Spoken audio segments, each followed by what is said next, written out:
नमस्कार, एनटिभी कोहलपुर समाचारमा स्वागत छ। म सदीक्षा शाह। सुरुमा प्रमुख समाचार। दार्चुलामा तुइन तर्ने क्रममा भएको घटनाप्रति सरकारको प्रतिक्रिया, छानबिन प्रतिवेदन अनुसार आवश्यक निर्णय लिने गृहमन्त्रीको भनाई। दाङको घोराईदेखि रोल्पा होलेरीसम्मको सडक भत्किएपछि यात्रा अत्यन्तै जोखिमपूर्ण, क्षमताभन्दा बढी भार बोक्ने सवारी साधन बढी जिम्मेवार। सुदूरपश्चिम प्रदेशका विभिन्न जिल्लामा मौसमी फ्लूका बिरामी बढ्दै, सरुवा रोग नियन्त्रणमा तिनै तहका सरकारले चासो नदेखाएको गुनासो।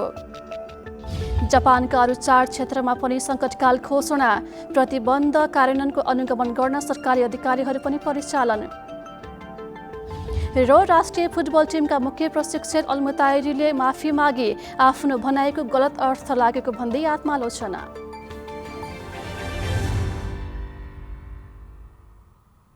समाचार अब विस्तारमा। दार्चुलामा महाकाली नदीमा तुइन तर्ने क्रममा भएको घटनाप्रति सरकारले प्रतिक्रिया दिँदै भन्यो, छानबिन समितिको प्रतिवेदन नआउँदै कुनै राय दिन मिल्दैन। कर्णाली प्रदेशमा मुख्यमन्त्री महेन्द्र बहादुर शाही नेतृत्वको सरकारलाई मत दिएका 4 सांसदमाथि एमाले गरेको कारबाही सर्वोच्च अदालतद्वारा सदर। कोरोना परीक्षण गरिएका मध्ये 23%लाई सङ्क्रमण पुष्टि।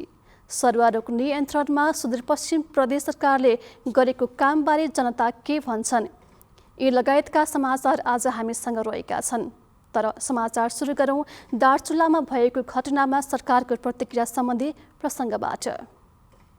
गृहमन्त्री बालकृष्ण खानले दार्चुलामा तुइन तर्ने क्रममा महाकाली नदीमा खसेर बेपत्ता भएका व्यक्तिको सम्बन्धमा छानबिन समितिको प्रतिवेदन अनुसार सरकारले आवश्यक निर्णय लिने बताउनु भएको छ। आज राष्ट्रिय सभा बैठकमा बोल्दै गृहमन्त्री खानले यस घटनाको सम्बन्धमा छानबिन समिति गठन गरिसकिएको जानकारी गराउँदै समितिको प्रतिवेदन आउनु अघि सरकारले कुनै राय दिन नमिल्ने बताउनुभयो। उहाँले छानबिन समितिको प्रतिवेदनको आधारमा सरकार जुनसुकै प्रकारको निर्णय लिने बताउनुभयो। उक्त घटनाको सम्बन्धमा खोज तलास गर्न जिल्ला प्रहरी कार्यालय दार्चुला मात्र रहेका प्रहरी चौकी लालीदेखि दुम्लिङसँग 9वटा प्रहरी पोस्टहरू छन्, त्यही इकाइहरू छन्, तथा सशस्त्र प्रहरी बल नेपाल सीमा सुरक्षाका 5वटा बेसबाट खोज तलासको काम भइरहेको छ। सो क्रममा सीमावर्ती जिल्ला बैतडी र कञ्चनपुर जिल्लासँग समेत खोज तलासको लागि स्थानीय तहबाट समन्वय गर्ने काम भइरहेको छ।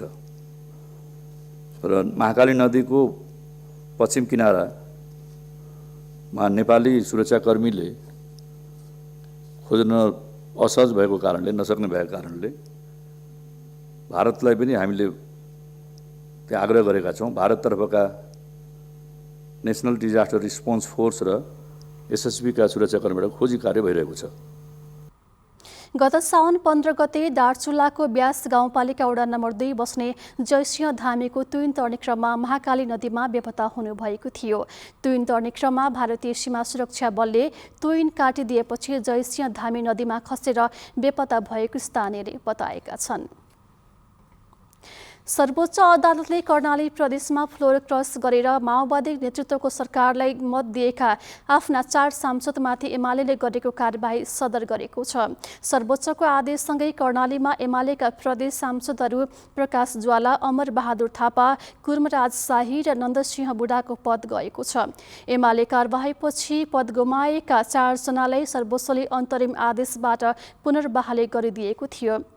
सर्वोच्च अदालतले आफू आबद्ध संसदीय दलको निर्णय विपरीत फ्लोर क्रस गर्नु लोकतान्त्रिक पद्धति एवं संस्कार र मान्यता अनुकूल नभएको समेत जनाएको छ।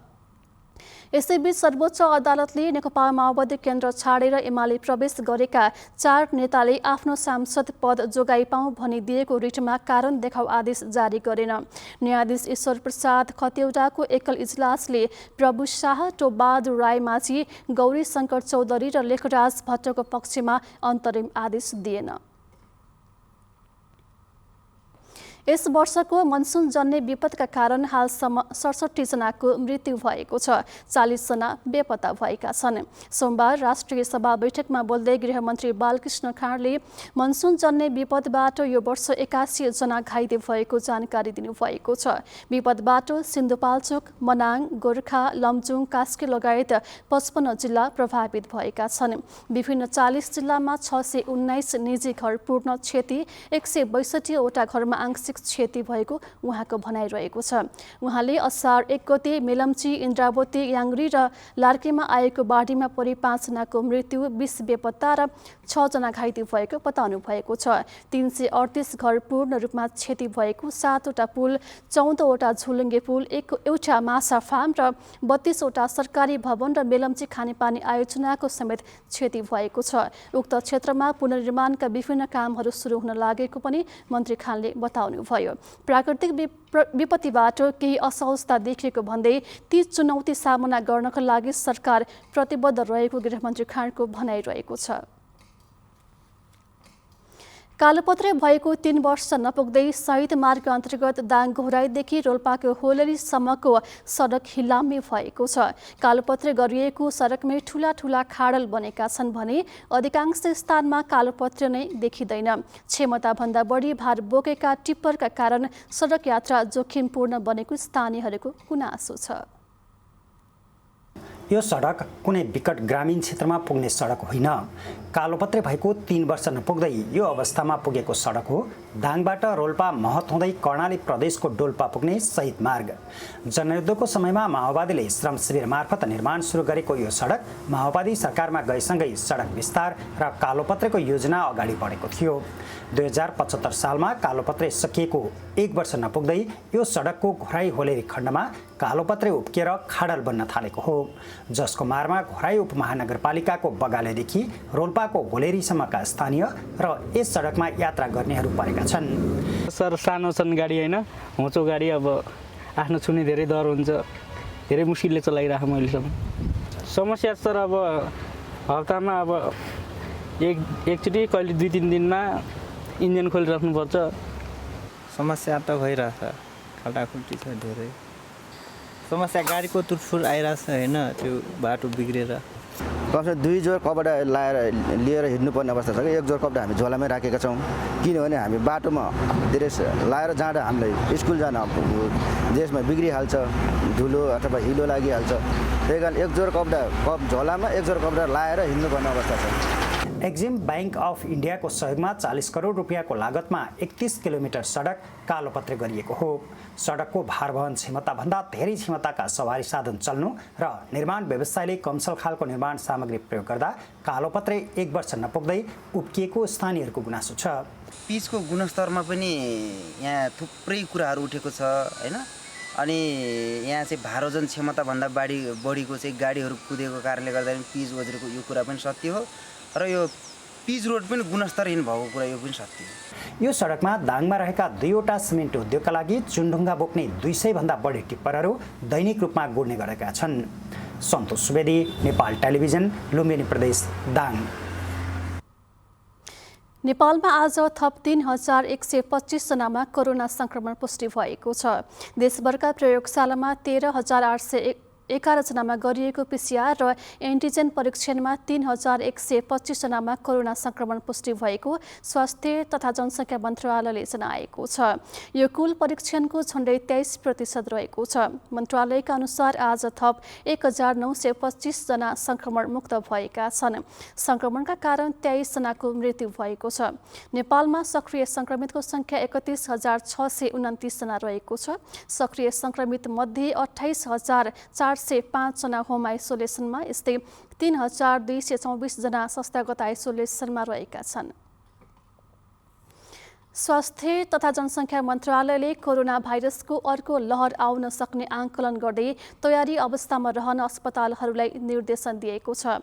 मन्त्रालयको गुणस्तर मापन तथा नियमन महाशाखाका प्रमुख डाक्टर मदन उपाध्यायका अनुसार केन्द्रीय, प्रादेशिक एवं जिल्ला अस्पतालहरूमा पठाइएका अक्सिजन प्लान्ट, अक्सिजन कन्सन्ट्रेटर लगायतका उपकरण चालु अवस्थामा राख्न भनिएको छ। अस्पतालहरूले पछिल्लो समय गरेको स्तरोन्नतिबारे पनि तथ्याङ्क सङ्कलन भइरहेको उहाँले जानकारी दिनुभएको छ।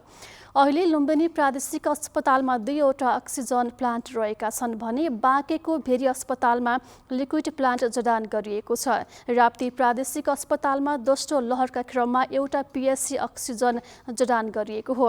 अन्य जिल्लाका अस्पतालहरूमा समेत अक्सिजन प्लान्ट जडान गर्ने तयारी भइरहेको छ। कर्णालीमा प्रादेशिक र जिल्ला अस्पताल गरी 6वटा अस्पतालमा अक्सिजन प्लान्ट चालु अवस्थामा रहेका छन् भने सुदूरपश्चिमका 4वटा अस्पतालमा पिएससी अक्सिजन प्लान्ट चालु अवस्थामा रहेको सुदूरपश्चिम प्रदेशका स्वास्थ्य महाशाखा प्रमुख नरेन्द्र सिंह कार्कीले जानकारी दिनुभएको छ। अन्य जिल्ला अस्पतालहरूमा प्लान्ट जडानका लागि खरिद प्रक्रिया सुरु भइसकेको उहाँको भनाइ छ। समाचारको क्रम जारी नै छ। अहिलेलाई एकैछिनको विश्राम।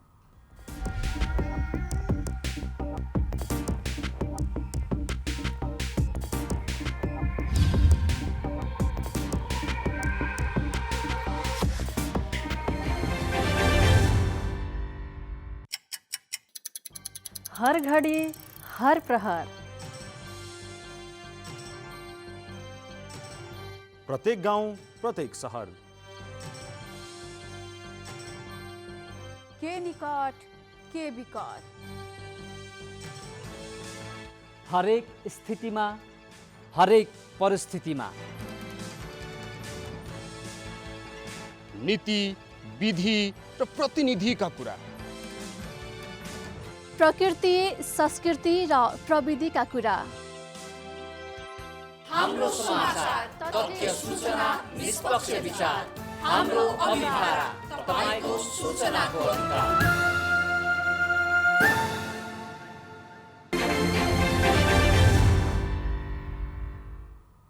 विश्रामपछि समाचारमा पुनः स्वागत छ। अब बाँकी समाचार। पछिल्लो समय सुदूरपश्चिम प्रदेशका कतिपय जिल्लामा विभिन्न खालका मौसमी रोगहरूको संक्रमण पनि बढेको चिकित्सकहरूले बताएका छन्। तर यही बेला 3 तहका सरकारको ध्यान भने कोरोनामा मात्र केन्द्रित हुँदा अन्य बिरामीहरू प्रभावित भएको चिकित्सकहरूले बताएका छन्। सुदूरपश्चिममा मनसुन सुरु भएपछि केही दिन यता यहाँ विभिन्न खाले संक्रमण र बिरामीको संख्या बढेको छ। कैलालीको धनगढीमा रहेको सेती प्रादेशिक अस्पतालका डाक्टर शेरबहादुर कमरले अहिले ज्वरो, मलेरिया, टाइफाइड, डेङ्गुसँगै पानीको अभावका कारण हुने बिरामी र सर्पदंशका बिरामीको संख्या बढेको बताउनु भएको छ। ज्वरोजन्य रोगहरू, लामखुट्टीले सार्ने ज्वरोजन्य रोगहरू चाहिँ अलि बढी मात्रामा देखिन्छ। त्यसमा चाहिँ यो मलेरिया, डेङ्गी अनि कालाजार अनि यो मस्तिष्क ज्वरोहरू पनि यो सिजनमा बढी मात्रामा देखिन्छ। र अहिले चाहिँ अनि अर्को चाहिँ इन्टेरिक फिभर, टाइफाइड पनि यो समयमा बढी देखिन्छ भने यो फोहोर पानीहरू, प्रशस्त फोहोर पानीहरूको कारणले गर्दाखेरि डायरिया, भोमिटिङ पनि देखिन्छ। पहिलो चरणको कोरोना निवारण हुन नपाउँदै दोस्रो चरणको कोरोनाले विश्वसँगै देश अनि प्रदेशमा ठूलो क्षति पुर्यायो। दोस्रो चरणको कोरोनाको जोखिम कायम रहेकै बेला तेस्रो भेरिएन्टको कोरोनाको डर पनि बढेको छ। सरकारको बढी ध्यान कोरोनामै केन्द्रित भएको छ।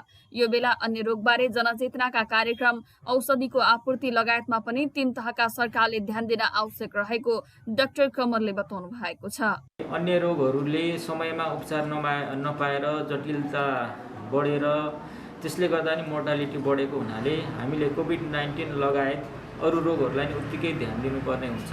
अरू अन्य औषधिहरू जुन यो सिजनमा बढी मात्रामा अथवा नियमित रूपमा जुन हामीले सप्लाई गर्ने औषधि उपकरणहरू पनि त्यही अनुसार हामीले व्यवस्थापन गर्ने र सबै ठाउँमा पुर्याउनु पर्ने हुन्छ र अभाव हुन दिनु हुँदैन।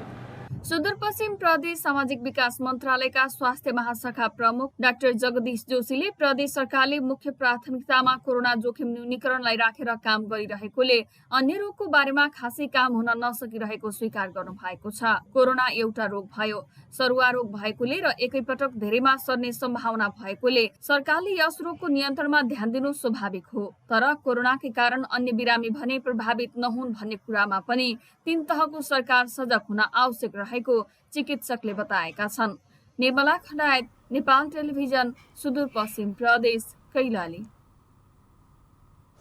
कैलाली लगायत सुदूरपश्चिमका कतिपय जिल्लामा मौसमी फ्लूका बिरामी बढेको भए पनि सम्बन्धित निकायले त्यसतर्फ चासो नदेखाएको गुनासो रहेको छ। आज हामीले कैलालीका केही स्थानीयलाई पछिल्लो समयमा बढिरहेको सरुवा रोग नियन्त्रणमा प्रदेश सरकारको भूमिका के हुनुपर्छ भनेर सोधेका छौं। हेरौं आजको आवाजमा।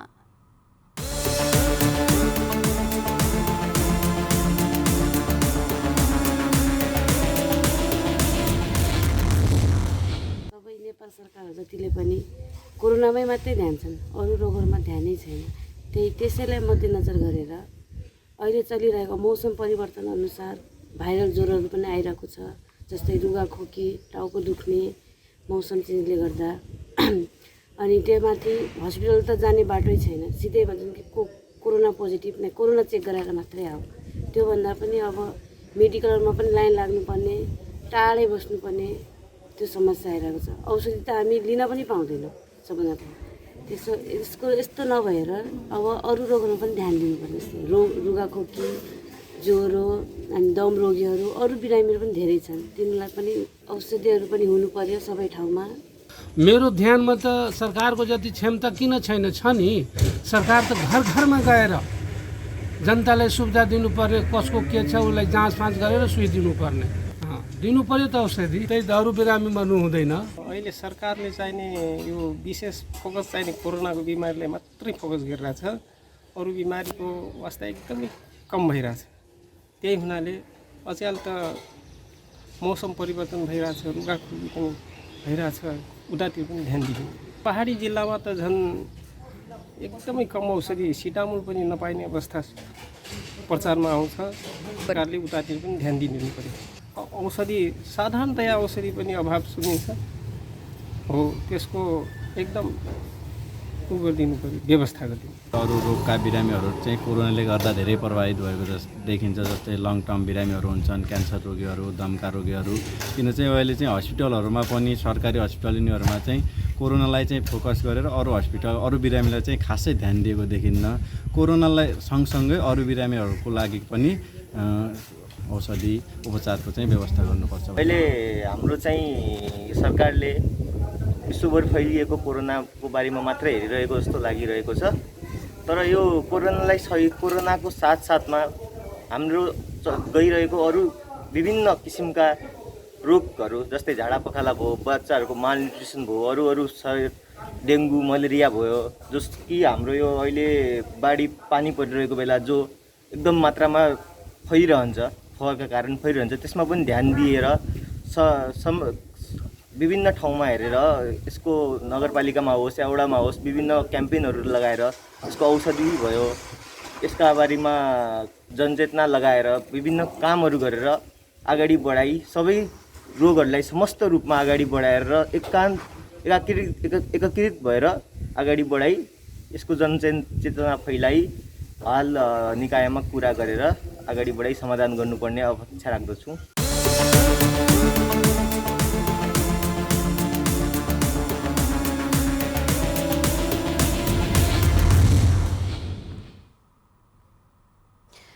शारीरिक अशक्त भएका व्यक्तिहरूलाई स्थानीय प्रशासनले घरमै पुगेर नागरिकता दिन सुरु गरेको छ। जिल्ला प्रशासन कार्यालय सुर्खेतले कार्यालयसम्म पुगेर नागरिकता लिन नसक्ने शारीरिक अशक्तहरूलाई घरमै पुगेर नागरिकता प्रदान गरेको हो। प्रमुख जिल्ला अधिकारी छविलाल रिजालको टोलीले वीरेन्द्रनगर नगरपालिका 10 का रियाना बानुलाई घरमै पुगेर नागरिकता दिएको छ। बानु घरको छतबाट खसेर अशक्त हुनुभएको हो। घरमै प्रशासनको टोलीले नागरिकता प्रदान गरेपछि परिवारका सदस्य खुसी भएका थिए। कार्यालयमै पुगेर नागरिकता लिन नसक्ने भएपछि उहाँबाट सो सेवा सुरु गरिएको प्रमुख जिल्ला अधिकारी रिजालले बताउनु भएको छ। स्थानीय तह र प्रशासनको समन्वयमा उहाँलाई नागरिकता दिएको उहाँको भनाइरहेको छ। राज्यबाट नागरिकहरूले पाउनुपर्ने सबै सेवा सुविधाबाट वञ्चित हुन नदिन शारीरिक अशक्तहरूलाई घरमै पुगेर सेवा प्रदान गरिने रिजालले प्रतिबद्धता जनाउनु भएको छ। लुम्बिनी प्रदेशको स्थायी राजधानी दाङको देउखुरीमा भविष्यमा हुन सक्ने सहरीकरणलाई मध्यनजर गरेर खानेपानीको दीर्घकालीन स्रोतको खोजी सुरु भएको छ। लमही खानेपानी उपभोक्ता तथा सरसफाई संस्थाले भविष्यमा हुन सक्ने खानेपानीको सङ्कट समाधान गर्न नयाँ खानेपानी आयोजनाको निर्माण कार्यलाई जारी राखेको हो। लमही खानेपानी उपभोक्ता तथा सरसफाई संस्थाले दोस्रो साना सहरी खानेपानी आयोजना मार्फत अहिलेसम्म 4800 धारा वितरण गरिसकेको छ। यो आयोजनाको धारा क्षमता भनेको 3700 मात्रै हो। तीव्र सहरीकरणका कारण खानेपानीको धारा वितरणमा चाप थपिएको छ, जसले गर्दा भविष्यमा खानेपानीको समस्या बढ्न नदिन नयाँ आयोजनाको खोजी सुरु गरिएको छ। त्यो पहिलेको पुरानो संरचनाले प्रत्येक उपभोक्तालाई हामी खानेपानी शुद्ध खानेपानी पुर्याउन सक्दैनौँ। त्यसको मध्यनजर गर्दै हामीले सङ्घीय खानेपानी तथा ढल व्यवस्थापन कार्यालय अहिले नेपालगञ्जबाट सञ्चालित यो नेपाल सरकारको केन्द्रीय कार्यक्रम अनुसार यो खानेपानी लमही खानेपानी पनि यो नयाँ योजना ल्याएका छौँ। गर्मी मौसम सुरु भयो भने खानेपानीको सङ्कट पर्छ। इनारमा पानी सुक्न थाल्छ, खोला नालामा पनि पानी हुँदैन। बर्खामा भने धमिलो पानी इनारमा मिसिँदा फोहोर पानी खानुपर्ने बाध्यता छ। खानेपानीको नयाँ आयोजनाले अहिले भोगिरहेको पानीको समस्या समाधान हुने आशा उपभोक्ताले गरेका छन्। जनताले स्वच्छ पानी पिउने आधार उहाँले जमर्को गर्नुभएको छ। सबभन्दा तपाईँको गर्मीको दिनमा कुवामा पानी नहुने पानीको समस्या, बर्खा लाग्यो भने फोहोर पानी कुवामा गएर त्यही फोहोर पानी खानुपर्ने, त्यो सबभन्दा हामी चुनावमा पनि हामीले लिएर राखेका थियौँ। पिउने पानीको व्यवस्था गर्नुपर्छ। तपाईँ जुन पार्टी आए पनि विजय भए पनि त्यो लिएर हिँडेका नारा हिँडेर ल्याएर थियौँ। यो काम हुँदैछ। गर्मीमा हामीलाई अहिले बर्खा जस्तै अहिले बर्खा परिरहेछ नि, गर्मी त हो होइन। यसमा पानी आउँछ अनि त्यसपछि नलका भित्र छिर्छ अनि पहेँलो पानी आउँछ, हामीलाई एकदम गाह्रो छ। सङ्घीय खानेपानी तथा ढल व्यवस्थापन आयोजना नेपालगञ्जको सहयोगमा लमही नगरपालिका वडा नम्बर 3 मजगाउँमा 4.5 लाख लिटर क्षमताको ओभरहेड टङ्की निर्माण भइरहेको छ। यो टङ्कीको निर्माण कार्य अबको 1.5 वर्षमा सकिनेछ। करिब 10 करोडको लगानीमा खानेपानीको टङ्की निर्माण भइरहेको हो। कोरोना भाइरसको सङ्क्रमण र त्यसपछि भएको लकडाउनका कारण प्रभावित भएको निर्माणको काम फेरि सुरु भएको छ। 4.5 लाख लिटरको ट्याङ्कीको क्षमता रहेको छ। अब हामीले 1.5 वर्षको कार्य अवधि छ। त्यो टाइममा हामीले जसरी भने सक्नेछौँ र पानी वितरण गर्नेछौँ। यसमा 10 करोड सम्थिङको बजेट हो। यो हामीले 1.5 वर्षभित्रमा टार्गेट नै गरिरहेछौँ। देउखुरी क्षेत्रमा तीव्र सहरीकरण बढेको छ। लुम्बिनी प्रदेशको स्थायी राजधानी कार्यान्वयन सुरु भएपछि बसाइ सराई हुने दर अझ बढ्नेछ, जसले गर्दा खानेपानीको समस्या बढ्न सक्ने भएकाले समस्या आउनुभन्दा आउन नदिनका लागि खानेपानीको दीर्घकालीन पानीको स्रोतको खोजी गर्न आवश्यक छ। दशरथ घिमिरे, नेपाल टेलिभिजन, राप्ती उपत्यका, देउखुरी, दाङ, लुम्बिनी प्रदेश। समाचारको क्रम जारी छ, एकैछिनको विश्राम।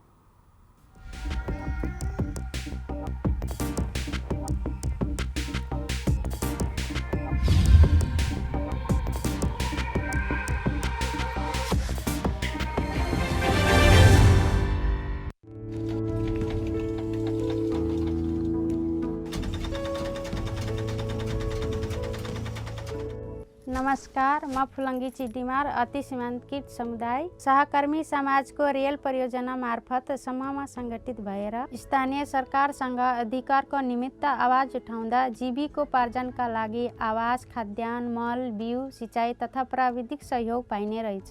नमस्कार, म शोभाराम माहौत अति सीमाकृत समुदाय। तपाईहरू पनि आफ्नो सामाजिक तथा आर्थिक अधिकारका लागि नजिकैको सरकारी निकायमा गएर आवाज उठाउनुहोस्। रियल परियोजनाको अभियान सीमान्तकृत समुदायको उत्थान।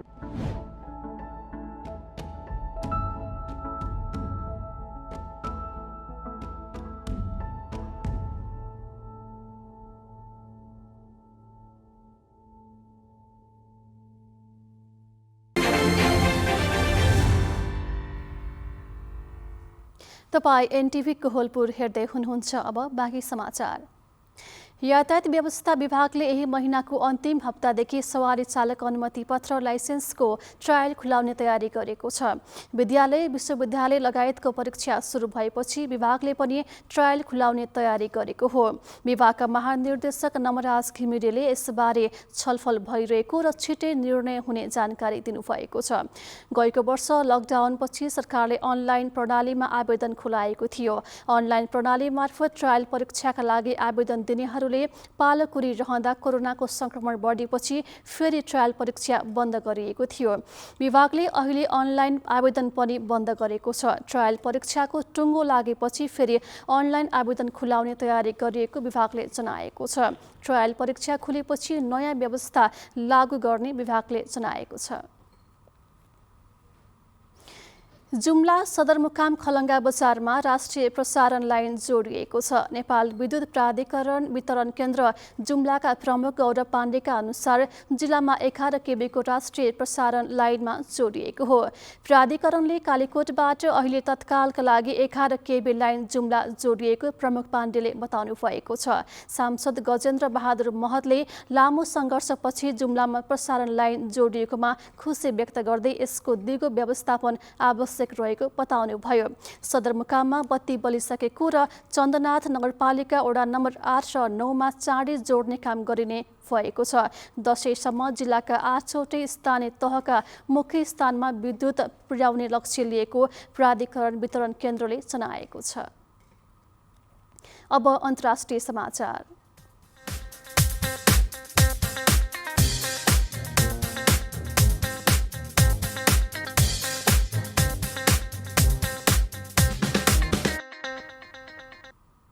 ओलम्पिक खेलकुद प्रतियोगिता सञ्चालन भइरहेको जापानका अरू 4 क्षेत्रमा पनि सङ्कटकाल घोषणा गरिएको छ। यसअघि टोकियो र ओकिनावामा सङ्कटकाल लागू हुँदै आएकोमा अब चिबा, कानागावा, सैतामा र ओसाकामा पनि सङ्कटकाल लगाइएको हो। कोरोना भाइरसको महामारी फैलिँदै गएकाले महामारी न्यूनीकरणका लागि सङ्कटकाल लगाउनु परेको अधिकारीहरूले जनाएका छन्। टोकियोबाट नजिकै रहेका क्षेत्रमा सङ्कटकाल लगाइएको हो। सङ्कटकाल यही अगस्त 31 सम्म लागू हुने जनाइएको छ। टोकियो र ओकिनावामा लगाइएको सङ्कटकाल पनि अगस्त 31 सम्मका लागि तय गरिएको छ। जापान सरकारले सङ्कटकालसँगै महामारी नियन्त्रणका लागि अन्य व्यवस्थामा पनि कडाई गरेको छ। सङ्कटकालको निर्देशन पर्याप्त रूपमा कार्यान्वयन भएको वा नभएको बारेमा अनुगमन गर्न सरकारी अधिकारीहरूलाई पनि खटाइएको छ। सरकारले देशका अन्य 6वटा क्षेत्रमा पनि खुकुलो सङ्कटकाल लगाएको छ। अब आर्थिक समाचार।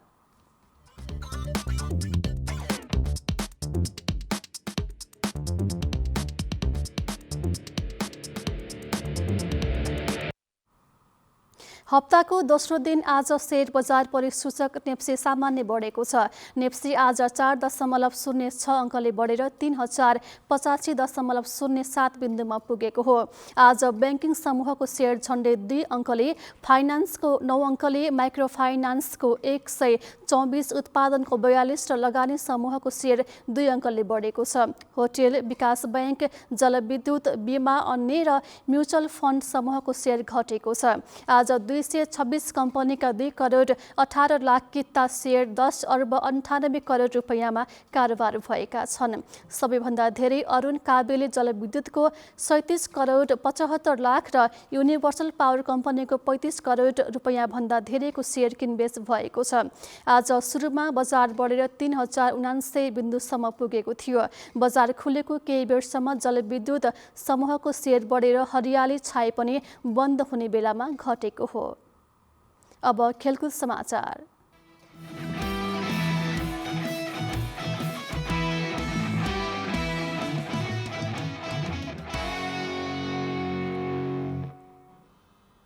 राष्ट्रिय फुटबल टिमका मुख्य प्रशिक्षक अब्दुल्लाह अल्मुताइरीले माफी मागेका छन्। आफ्नो अभिव्यक्तिलाई लिएर विवाद भएपछि उनले सार्वजनिक रूपमा माफी मागेका हुन्।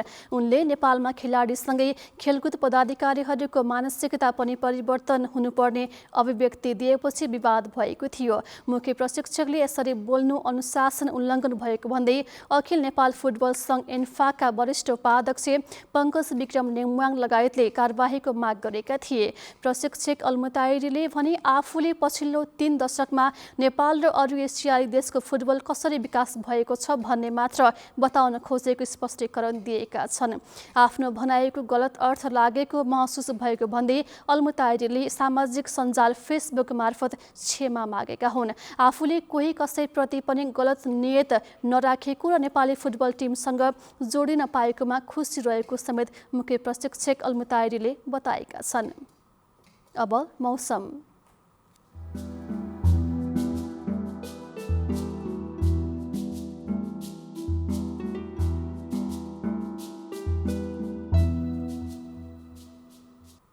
मनसुनी वायुको प्रभावले आज देशका अधिकांश भूभागमा सामान्य बदली रही प्रदेश नम्बर 1 बागमती, गण्डकी र लुम्बिनी प्रदेशका थोरै स्थानहरूमा हल्का वर्षा भएको मौसम पूर्वानुमान महाशाखाले जनाएको छ। त्यस्तै आज राति देशभर सामान्यदेखि पूर्ण बदली रही धेरै स्थानहरूमा हल्कादेखि मध्यम वर्षाको सम्भावना रहेको छ। अब मौसम सम्बन्धी थप विवरण।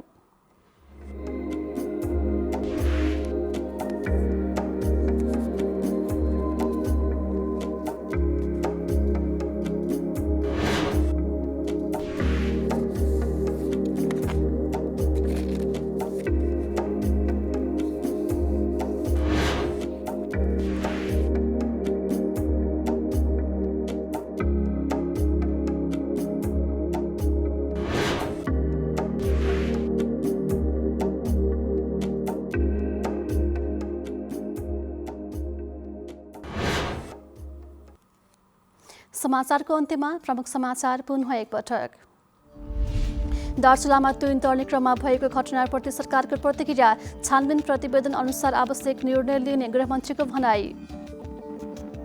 दाङको घोराईदेखि रोल्पा होलीसम्मको सडक भत्किएपछि यात्रा अत्यन्तै जोखिमपूर्ण, क्षमताभन्दा बढी भार बोक्ने सवारी साधन बढी जिम्मेवार। सुदूरपश्चिम प्रदेशका विभिन्न जिल्लामा मौसमी फ्लूका बिरामी बढ्दै, सरुवा रोग नियन्त्रणमा तीनै तहका सरकारले चासो नदेखाएको गुनासो। जापानका अरू 4 क्षेत्रमा पनि सङ्कटकाल घोषणा, प्रतिबन्ध कार्यान्वयनको अनुगमन गर्न सरकारी अधिकारीहरू पनि परिचालन। र राष्ट्रिय फुटबल टिमका मुख्य प्रशिक्षक अल्मुताइरीले माफी मागे, आफ्नो भनाइको गलत अर्थ लागेको भन्दै आत्मालोचना।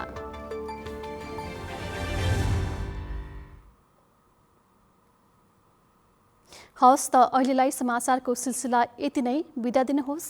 नमस्कार।